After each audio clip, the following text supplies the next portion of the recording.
कहते हैं महाराज, व्यक्ति यदि धर्म के मार्ग पर चल रहा है तो वो तभी चल सकता है जब उसकी जो पत्नी है, जो जीवन संगिनी है, उसका पूरा पूरा साथ दे। सुदामा जी की पत्नी ऐसी थी कि जो था जीवन में उसे स्वीकार किया था।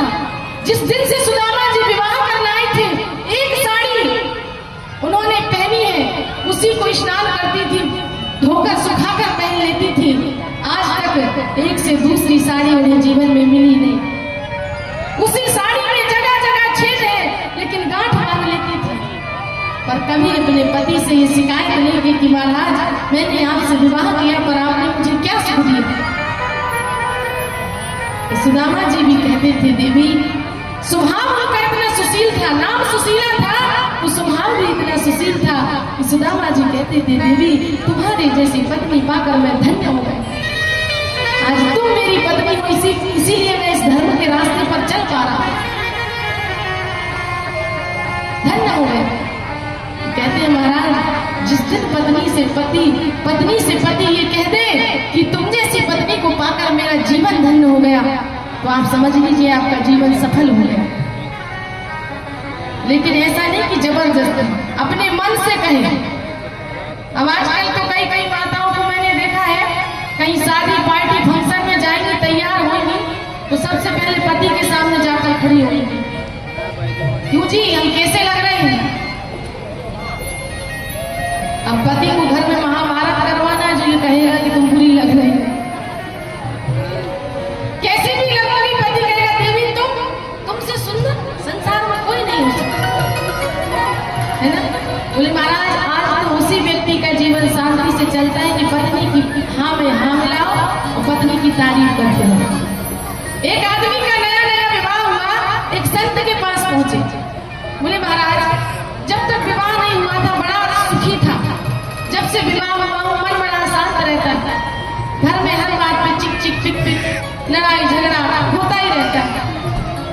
तो ऐसा कोई मंत्र दो कि मुझे शांति मिले, घर में शांति रहे।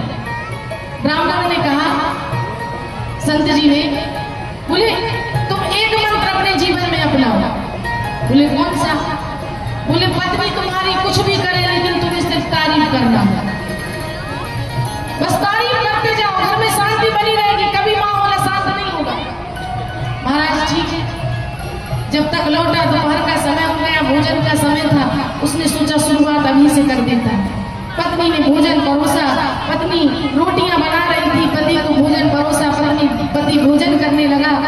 भोजन करते करते कहता है, देवी वाह वाह, ऐसा लगता है आज तो हमारे घर में माता अन्नपूर्णा आई, क्या स्वाद है, क्या भोजन, आनंद आ गया, पेट पर हाथ फेरकर आनंद आ गया। पत्नी रोटी बना रही थी, जो बेलन हाथ में लिया था जोर से फेंक के दिया। पति ने कहा, देवी मैं तुम्हारी तारीफ कर रहा हूं, तुम मुझे बेलन फेंक के मार रही हो। पत्नी ने कहा, मुझे पता था कि आज तुम तारीफ करोगे। पति ने कहा, कैसे। बोले मुझे ऐसे पता था कि आज जो दाल तुम खा रहे हो ना, वो मैंने नहीं बनाई।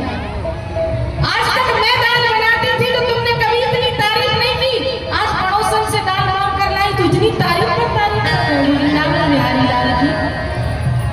मैं बनाती थी तो आज तक तारीफ नहीं की, आज मांग कर लाई तो तारीफ कर रही। तो आज का समय ये है, घर में शांति चाहिए तो इनकी हाँ में हाँ मिलाओ, लेकिन माता ऐसा नहीं करना है।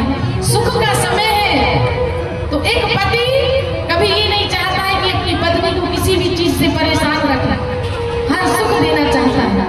लेकिन कभी समय यदि विपरीत हो तो आप भी थोड़ा समझ लीजिए। सुशीला जिस दिन से विवाह कराई थी, साड़ी में सालों व्यतीत कर दिए, 10 बच्चे हो गए।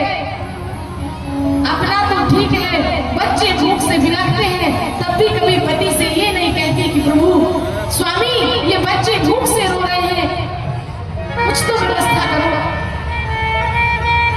10-10 दिन भोजन नहीं बनता है घर में। कहते हैं जो भगवान के भक्त होते हैं, भगवान उनकी परीक्षा लेते हैं। एक दिन करके एक बार ऐसा समय आया कि 10 दिन हो गए, एक अन्न का दाना सुदामा जी के घर में नहीं है। जैसे ही सुबह होती बच्चे कहते भूख लगी है, कुछ खाने को दे दो। सुदामा जी की पत्नी झूठ मूठ का एक गंजी में से पानी लेकर भगोनी में चूल्हे पर रख देती। बेटा तंदुल पक रहे हैं, चावल बन रहे हैं, बन जाएंगे तो तुम्हें परोस कर दूंगी। थोड़ी देर में बच्चे फिर पूछते, फिर कह देती बेटा थोड़ा रुको, थोड़ा रुको। ऐसे करते करते शाम हो जाती। सुबह से शाम जब होती बच्चे फिर कहते माँ भूख लगी है, अब तो भूख से पेट दर्द करने लगा, माँ कुछ तो भोजन दो।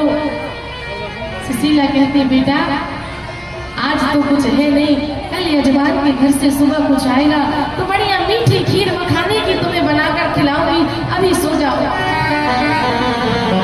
किसी दिन सुदामा जी की पत्नी ऐसे निकाल देती, किसी दिन ऐसे ही निकाल देती, बच्चों को घुमाते फिराते शाम होती।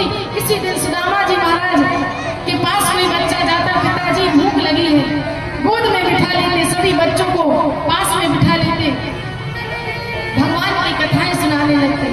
बेटा तुम्हें बताऊं, मेरे एक मित्र हैं, उनका नाम है कृष्ण।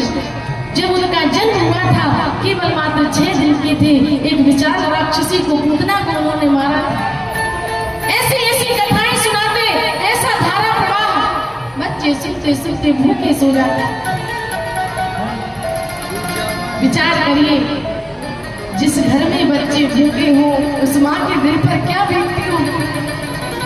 लेकिन वो पत्नी, सुदामा जी की पत्नी, कभी अपने पति से ये नहीं कहती थी कि स्वामी आपने मुझे जो दिया सो सही, नहीं दिया सो सही, लेकिन मेरे बच्चे भूख से बिलखते हैं, इनके लिए कुछ व्यवस्था तो कीजिए। नहीं, आज जो सबसे छोटा बच्चा था रोने लगा, रोते रोते बेहोश हो गया। मैया यदि आज मुझे भोजन नहीं मिलेगा तो मैं मर जाऊंगा, मेरे प्राण निकल जाएंगे।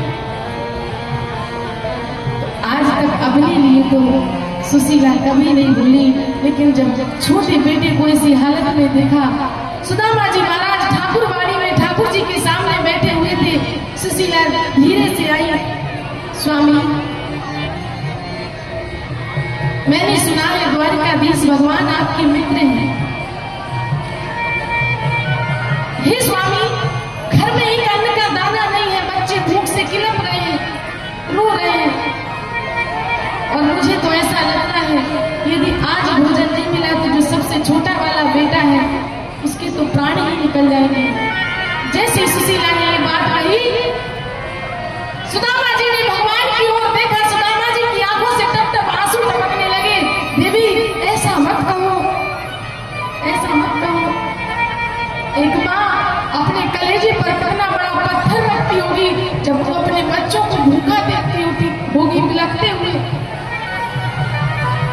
हे स्वामी द्वारिकाधीश भगवान आपके मित्र हैं और कहते हैं कि भगवान का दर्शन करने से सारे दुख मिट जाते हैं। मैं चाहती हूँ कि एक बार आप जाइए, उनसे मिलिए।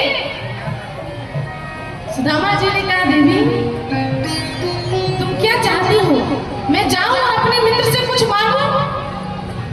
सुशीला हाथ जोड़कर कहती है ना, मैं मांगने के लिए नहीं कह रही हूँ। सुदामा जी ने कहा देवी तुम मांगने के लिए नहीं कह रही हो, लेकिन मेरे मन में ये भाव है कि द्वारिकाधीश जो कृष्ण है वो इतने बड़े राजा हैं, मेरे पास क्या है, कुछ नहीं है। इस हालत में, इस अवस्था में यदि मैं उनके पास से मिलने जाऊंगा तो कहीं वो ये ना सोच ले कि मैं उनसे कुछ मांगने आया हूँ। सुशीला ने कहा स्वामी जब आप कहते हैं आपका उनसे इतना प्रेम है, स्नेह है, तो क्या आप उनको जानते नहीं हैं? क्या वो अपने भक्तों के बारे में ऐसा सोच सकते हैं? सुदामा जी ने कहा देवी ये भी तुम सत्य कह रही हो। सुशीला ने कहा स्वामी क्षमा करिएगा, आपको अच्छा न लगा हो तो आप मत जाइएगा। मैंने सिर्फ इसलिए कहा कि कहते हैं भगवान के दर्शन से दुख मिटते हैं, मांगने के लिए नहीं कह रहे हैं। यदि ये भाव मन में है तो बिल्कुल मत जाइएगा। इतना कहकर सुशीला वहां से चली गई। आज सुदामा जी भगवान के सामने बैठे हैं, टप टप आंसू टपक रहे हैं। विचार करते करते सुदामा जी ने सोचा बच्चे भूख से बिलख रहे हैं, मेरी पत्नी इतने वर्ष हो गए आज तक मुझसे कभी कुछ कहा नहीं, आज भी यदि सुशीला ने कहा तो कुछ मांगा नहीं